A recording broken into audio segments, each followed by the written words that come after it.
مار مرغ رو نیش زد و وقتی بدنش از زهر میسوخت، مرغ رفت به سمت لونه تا پناه بگیره. ولی بقیه مرغا بیرونش کردن تا زهر به بقیه سرایت نکنه. مرغ لنگ لنگان در حال گریه کردن رفت، نه به خاطر نیش مار، به خاطر طرد شدن توسط خانواده خودش، درست زمانی که بهشون نیاز داشت. اون رفت ولی از تب میسوخت و در برابر شب سرد بی‌دفاع بود. بقیه مرغا رفتنش رو تماشا کردن تا وقتی که در افق محو شد. بعضیا به هم دیگه گفتن بذار بره، اینجوری امن‌تره. و وقتی مرغ توی افق بیکران ناپدید شد، همه مطمئن بودن که دیگه مرده.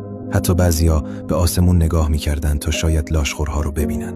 زمان گذشت. خیلی بعدتر پرنده‌ای به لونه اومد و خبر داد خواهرتون زنده است. اون توی یه غار دور از اینجا زندگی میکنه. حالش خوب شده ولی یکی از پاهاشو به خاطر نیش مار از دست داده. اون نمیتونه غذا پیدا کنه و به کمکتون نیاز داره.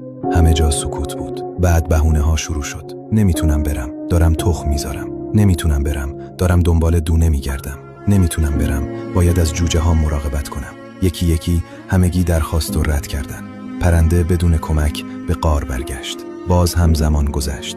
چند روز بعد پرنده برگشت، اما این بار با یه خبر تلخ. خواهرتون از دنیا رفته. اون تنها توی غار مرد. الان کسی نیست که دفنش کنه. در اون لحظه سنگینی عجیبی فضای لونه رو پر کرد. اونایی که در حال تخم گذاری بودن ایستادن. اونایی که دنبال دونه بودن دست نگه داشتن. اونایی که باید از جوجه ها مراقبت میکردن برای یه لحظه بی خیالشون شدن. پشیمونی بدتر از هر زهری بود. از خودشون میپرسیدن چرا زودتر نرفتیم، و بدون اینکه به مسافت یا سختی راه فکر کنن همه راهی غار شدن.